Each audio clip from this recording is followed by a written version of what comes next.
जस झाडू मोठा आसे पाठीला चिटकन होत चुकायासाठी मडक सदा गळ्यात लटकन भीमरायाच्या दणक्यानं मस्ती गळ्यात फुटली भीमरायाच्या दणक्यानं मस्ती गळ्यात फुटली खेडी पायाची तुटली संतानाचा उठ. सर्वांना मैत्रीपूर्ण जय भीम. आर.के. भटकर यूट्यूब चॅनलवर आपले सहर्ष स्वागत आहे. आपण पाहता आर.के. Bhatkar YouTube channel. आमचे व्हिडिओ आवडल्यास लाईक करा, शेअर करा आणि सबस्क्राईब करायला विसरू नका. जय भीम. आदरणीय प्रमिलाताई शेंडे, भारतीय बौद्ध महासभा अमरावती महानगरच्या अध्यक्षा, चक्रवर्ती सम्राट अशोक यांच्या जयंती प्रीत्यर्थ शुभेच्छापर आपलं मनोगत व्यक्त करतील अशी मी त्यांना विनंती करतो. संदेश देणारे तथागत बुद्ध चक्रवर्ती राजा धम्मनायक सम्राट अशोक, माता रमाई, माता भीमाई या महामानवांना माझे विनम्र अभिवादन. आज चक्रवर्ती राजा सम्राट अशोक यांची 2330वी जयंती साजरी करण्यासाठी आपण या ठिकाणी जमलेलो आहोत. त्या प्रीत्यर्थ आजच्या कार्यक्रमाचे अध्यक्ष आदरणीय प्रकाश बोरकर सर, जिल्हाध्यक्ष भारतीय बौद्ध महासभा अमरावती पूर्व, तसेच जिल्ह्यातील सर्व पदाधिकारी, त्याचप्रमाणे धम्मपीठावर उपस्थित असलेल्या बडनेरा महिला शाखेच्या सरचिटणीस रहाटेताई शिलाताई देशभ्रतार आणि उपस्थित असलेले सार्वजनिक सिद्धार्थ वाचनालयाचे पदाधिकारी, भारतीय बौद्ध महासभेचे पदाधिकारी या सर्वांना सप्रेम जय भीम. सम्राट अशोक भारताच्या सातबाऱ्यावर ज्या सम्राटाचं नाव कोरलं त्याच अशोकाने भारतातच नव्हे तर भारताबाहेर सुद्धा बुद्ध पेरला. अशा या सम्राटाची जयंती आज आपण साजरी करत आहोत.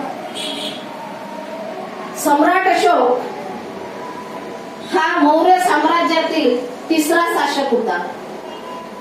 पहिला शासक चंद्रगुप्त मौर्य, दुसरा शासक त्याचा मुलगा बिंदुसार आणि सम्राट अशोक म्हणजे बिंदुसाराचा मुलगा. बिंदुसाराला 16 राण्या होत्या आणि 100 पुत्र होते आणि त्या 100 पुत्रामध्ये सम्राट अशोक हे शेवटून दुसऱ्या नंबरला होते. तर 100 मुलापैकी राजाच्या गादीवर कोण बसणार? सम्राट अशोक तर शेवटून दुसरा. 98वा नंबर गादीवर येईल कसा? सगळ्यांनाच असं वाटत होतं की सम्राट अशोक काही राजा होणार नाही. याचा वारस होईल कोण? तर ज्येष्ठ पुत्र होईल. ज्येष्ठ नसेल तर त्याच्यापेक्षा लहान होईल. परंतु सम्राट अशोक तर शेवटी. पण सम्राट अशोकाच्या अंगी जे गुण होते, जे युद्ध मध्ये जिंकण्यासाठी आवश्यक असणारे जे सेनानी गुण होते ते वादातीत होते आणि त्यामुळे सम्राट अशोक राजाच्या गादीवर बसले.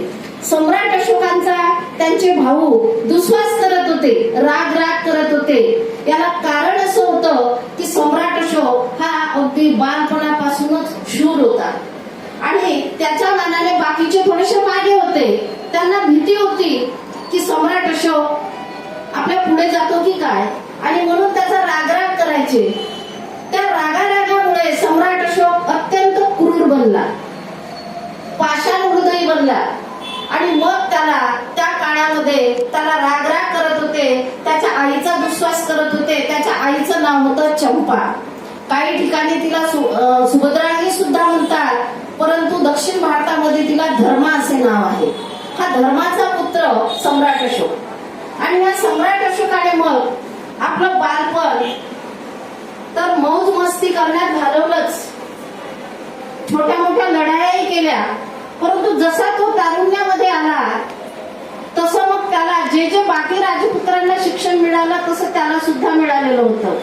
त्याच्यामुळे तो युद्धकलेत निपुण असा झाला आणि मग जे काम त्याचा ज्येष्ठ बंधू करत नव्हता, त्याच्या मोठ्या मुलाचं नाव होतं बिंदुसाराच्या सुसिंग. आणि जे काम तो करू शकत नव्हता ते काम सम्राट अशोक करायचा. 1-2 ठिकाणी असेच आंदोलनं झाली. ते क्षमविण्यासाठी बिंदुसाराने सम्राट अशोकालाच पाठवलं. यावरून आपल्याला कल्पना येईल की सम्राट अशोकाचं तारुण्यामध्ये सुद्धा युद्धकलेचं शिक्षण हे अतिशय चांगलं होतं आणि त्याच कलेचा त्याने आपल्या राज्याभिषेकानंतर उपयोग करून घेतला. सम्राट अशोकाचा जेव्हा राज्याभिषेक झाला त्यावेळेस त्याचे सगळे बंधू हे सोन्याच्या रथामधून आले, कारण ते राजाचे पुत्र होते हे त्यांना दाखवायचं होतं. परंतु सम्राट अशोक मात्र एकटा हत्तीच्या अंबारीतून आला, कारण तो फक्त राजाचा पुत्रच नव्हता तर त्याला राजा व्हायचं होतं आणि म्हणून तो राजासारखा आला.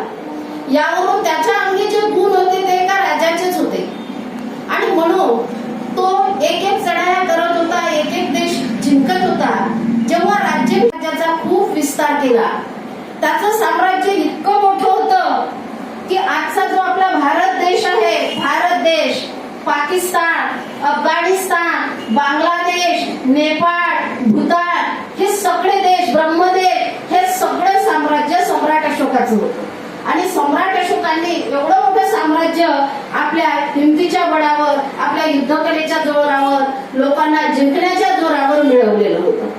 आणि हा सम्राट अशोक जेव्हा उज्जैनला होता तेव्हा सुद्धा त्याने तिथे सुद्धा लढाई केली होती. उज्जैन प्रांत सुद्धा त्याने जिंकून घेतला होता.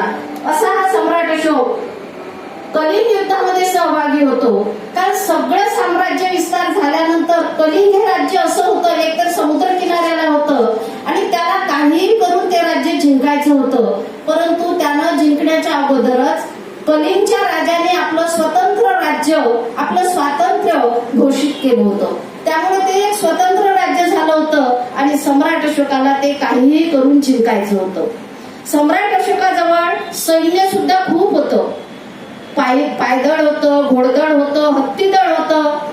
हे सगळं सैन्य घेऊन तो कलिंगवर चढाई करून गेला आणि कलिंगवर चढाई केल्यानंतर कलिंगचे लोक हे खूप स्वातंत्र्यप्रेमी असल्यामुळे नुसतं सैन्यच नाही तर त्या राज्यातील महिलांनी सुद्धा युद्धामध्ये भाग घेतला होता. सैन्य तर लढलंच, परंतु महिला सुद्धा लढल्या, कारण ते स्वातंत्र्यप्रेमी राज्य होतं. आणि मग त्या राज्यामध्ये एवढा नरसंहार झाला, कारण सम्राट अशोकाचं सैन्य हे अफाट होतं आणि या अफाट सैन्यापुढं कलिंगच्या लोकांचा निभाव लागला नाही. ते हारले, त्यांचा पराभव झाला आणि अशोक मात्र सम्राट अशोक जिंकला. सम्राट अशोकांनी कलिंगचं युद्ध जिंकल्यानंतर त्याने आपला राज्य पाहण्याच्या उद्देशाने जेव्हा फेरफटका मारला तेव्हा मात्र त्याच्या नजरेस असं पडलं की लाखो लोक मृत्युमुखी पडलेले आहेत, लाखो लोक जखमी झालेले आहेत, लाखो लोकांना आपण बंदी करून ठेवलेलं आहे, अनेक महिला विधवा झालेल्या आहेत, मुलं अनाथ झालेले आहेत, त्यांचे प्रेत सडलेले आहेत आणि त्या प्रेतांच्या सडलेल्या प्रेतांची दुर्गंधी संपूर्ण राज्यामध्ये पसरलेली आहे. आणि हे पाहिल्यानंतर मात्र त्यांचं मन विषण्ण झालं. त्यांना जो आनंद पाहिजे होता तो मिळाला नाही. त्यांना असं वाटलं की हे मी काय पाहतोय, मी तर राज्य जिंकलेलो आहे परंतु मला आज आनंद का होत नाही आहे, का मी नाराज आहे. तर त्या प्रेत पाहिल्यानंतर त्यांना दुःख या गोष्टीचं झालं की मी यासाठीच युद्ध केलं का, मला ह्या लोकांचं नुकसान करायचं होतं का. त्यांनी काही प्रश्न स्वतःला विचारले आणि या प्रश्न उत्तराच्या मनस्थितीमध्ये ते अतिशय दुःखी झाले आणि शेवटी मग त्यांनी आपलं मन शांतीकडे वळवण्याचा प्रयत्न केला. आणि शांतीचा मार्ग कोणता, तर शांतीचा मार्ग म्हणजे बौद्ध धर्म. आणि मग त्यांनी बौद्ध धर्माचा विचार केला. बौद्ध धर्माचा विचार करत असताना त्यांच्या निग्रोध नावाचे जे भिक्खू होते त्या निग्रोध नावाच्या भिक्खूने त्यांना सांगितलं की या सगळ्यावर एकच मात्रा लागू पडते आणि ती म्हणजे बौद्ध धर्म. आणि मग ते बौद्ध धर्माचा अभ्यास केला, त्याची दीक्षा घेतली त्यांनी आणि त्यांनी दीक्षा घेतली बनते निग्रोध कडून. त्यानंतर दीक्षा घेतली त्यांनी महामोगलीपुत्र उपगुप्त यांच्याकडून त्यांनी दीक्षा घेतली. आणि दीक्षा घेतल्यानंतर फक्त ते बौद्धच झाले नाही तर त्यांनी बौद्ध धर्माला राजाश्रय दिला. आपला मुलगा आणि मुलगी श्रीलंकेला पाठवलं आणि त्यामागचं कारणही असं होतं की त्यांनी खूप सारी लोकांच्या कल्याणाची कामं केली होती. मनुष्याला आणि प्राण्यांना सावली मिळावी म्हणून त्यांनी रस्त्याच्या दोन्ही बाजूला झाडं लावली. दर अर्ध्या मैलावर विहिरी खोदल्या जेणेकरून प्राणी मात्रांना पाणी मिळावं, मनुष्याला पाणी मिळावं. विद्यापीठं काढली. हे सगळं काम करत असताना त्याला आता कुठेतरी असं वाटायला लागलं होतं की मी बौद्ध धर्माचा वारसदार झालो पाहिजे. आणि मग त्यांनी भंत निवृत्ताला विचारलं की मी एवढी जनकल्याणाची कामं केली आहेत तर मला तुम्ही बौद्ध धर्माचा वारस म्हणू शकाल का? पण भंते निवृत्त हे स्पष्टवादी होते. त्यांनी म्हटलं की नाही. भगवान बुद्धाच्या काळात सुद्धा तुमच्या इतका महाउपासक कोणीच झाला नाही, पण तरी सुद्धा तुम्हाला बौद्ध धर्माचा वारसदार म्हणता येणार नाही का? मग मी काय करू असं की मला तुम्ही बौद्ध धर्माचा वारसदार म्हणू शकाल? तर त्यांनी सांगितलं की तुमची जी मुलं आहेत, तुमचा मुलगा महेंद्र आणि मुलगी संघमित्रा यांना जर तुम्ही परिवर्जा दिली तर मात्र तुम्ही बौद्ध धर्माचा वारस म्हणू शकतो. आणि म्हणून मग त्यांनी आपल्या मुलीला आणि मुलाला श्रीलंकेमध्ये पाठवलं जेणेकरून बौद्ध धर्म हा भारतातच नाही तर सगळीकडे जाईल. मुलाला आणि मुलीला एकट्यानाच न पाठवता त्यांच्या सोबत 5-5 भिक्खूंनी दिल्या, कारण एकटा माणूस उपदेश करू शकत नाही, हा धर्माचा नियम आहे. त्यामुळे त्याच्यासोबत कमीत कमी 5 लोक तरी असले पाहिजे. आणि म्हणून त्यांनी ते संघमित्रासोबत भिक्खूंनी दिल्या आणि महेंद्रासोबत सुद्धा भिक्खू दिले. अनेक भिक्खू त्यांनी वेगवेगळ्या देशांमध्ये पाठवले आणि या भिक्खूंनी भारतातच नव्हे तर भारताबाहेरही बौद्ध धर्माचा प्रसार आणि प्रचार केला. असं हे महान काम चक्रवर्ती राजा सम्राट अशोक यांनी केलं.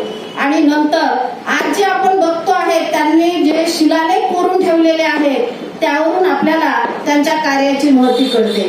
कारण त्यांनी जे काम केलं ते त्यांनी शिलालेखामध्ये वालुकाश्ममध्ये दगडावर कोरून ठेवलेलं आहे. ठिकठिकाणी अशोक स्तंभ उभे करून ठेवलेले आहेत. आणि हे जर आपण त्या पर्यटन स्थळाला भेट दिली असता ते आजही आपल्याला पाहायला मिळते, माहिती मिळते. आपण असं नेहमी म्हणतो की भारत हा खूप आर्थिक सुबत्ता होती, खूप धनवान देश होता.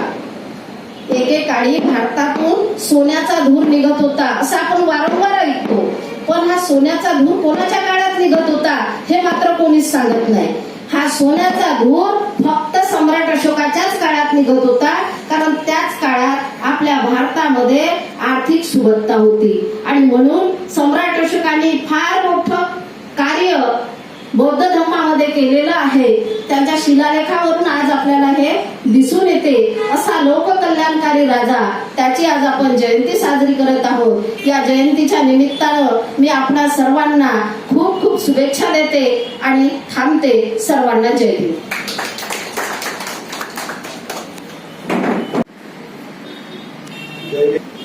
सम्यक संबुद्ध धम्मनायक चक्रवर्ती सम्राट अशोक देशाचे उद्धार करते बोधिसत्व परमपूज्य डॉक्टर बाबासाहेब आज संपूर्ण देश ज्या महामानवाला वंदन करते आहे ते चक्रवर्ती राजे सम्राट अशोक यांची आज जयंती आहे. खऱ्या अर्थानं त्यांना वंदन करताना या कार्यक्रमाला आपण उपस्थित झाला, सर्वांचं मनपूर्वक स्वागत करतो.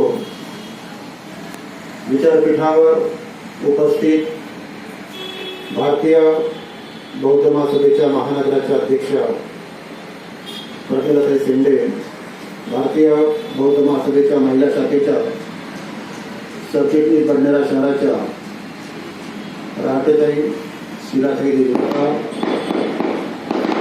या ठिकाणी जिल्ह्याचे कार्यकर्ते आदरणीय Bhatkar sir, Shinde sir, Dahad sir, Khandare sir, शहरातले सर्वच कार्यकर्ते उपस्थित मित्रांनो,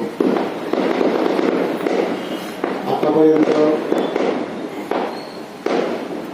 समोर आपल्या महाराष्ट्राच्या अध्यक्ष शेंडेताईंनी बोललेला आहे.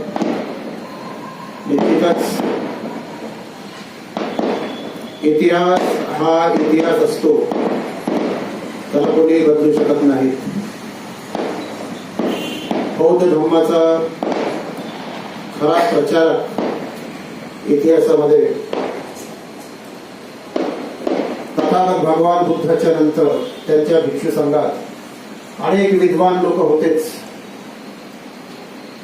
त्यामुळे भगवान बुद्धाचा धर्म हा संपूर्ण मानव प्राण्यांच्या कल्याणाचा धम्म म्हणून साऱ्या विश्वात मान्यता त्याला मिळाली. निश्चितच अतिशय विद्वान लोक त्या काळामध्ये होतेच. आपण म्हणतो ना की राजाश्रय मिळाला धम्माला. ते राजाश्रय देण्याचं कार्य मात्र ज्या सम्राटाने केलं, अशोकाच्या पूर्वी जे होतेच लोक सम्राट म्हणून, परंतु सम्राट अशोकाच्या काळात सर्व गोष्टीने मोठ्या प्रमाणात धम्माचा प्रचार आणि प्रसार झाला. आणि त्यामुळेच आज उशिरा का होईना भारताला कळते आहे, परंतु अजूनही सत्य पचवायची ताकद आपल्या देशामध्ये नाही आहे. तेव्हाचा कली मला वाटतं आजचा ओरिसा राज्याचा. तर एकंदरीतच सम्राट अशोकाचा इतिहास देखील मोठा संघर्षाचा होता. सम्राट अशोकाला सहजासहजी राजा म्हणून मान्यता मिळाली नाही, तर त्याला ते इतिहासात सिद्ध करून दिलं. संग्राम, युद्ध या सर्व गोष्टीचा विचार केला तर मला तरी असं वाटते की बौद्ध धर्माला राजाश्रय मिळवून देण्यास सर्वात मोठा वाटा सम्राट अशोकाचा होता. तथागत बुद्धाला देखील अनेक अनुयायी होते, ते निश्चितच राजेच होते. मग आता बिंबिसार असेल नाही का, की ज्याने मोठ्या प्रमाणात धर्माला त्यावेळेस आश्रय दिला. अंगुलीमाल सारख्या लोक त्याला डाकू म्हणतात, हिंसक म्हणतात. खरं तर त्याचं नाव काय होतं, अहिंसक होतं. परंतु तत्कालीन परिस्थितीने अंगुलीमालाला तशा प्रकारचं बनवण्यास कटिबद्ध केला, तर निर्धार केला होता. ज्याला आपण गुरु दक्षिणा ज्याला म्हणतो, तर त्याच्याकडे तीच अपेक्षा केली गेली होती की हा अंगुलीमाल याला काय मागायचं आहे, तर त्याला देखील ज्याप्रमाणे युद्धात निपुण असलेला व्यक्ती धनुर्धर म्हणून महाभारतामध्ये कुणाला मान्यता मिळाली होती, अर्जुनाला खऱ्या अर्थाने महाभारतात जी मान्यता मिळाली होती त्याच्या गुरुमुळे.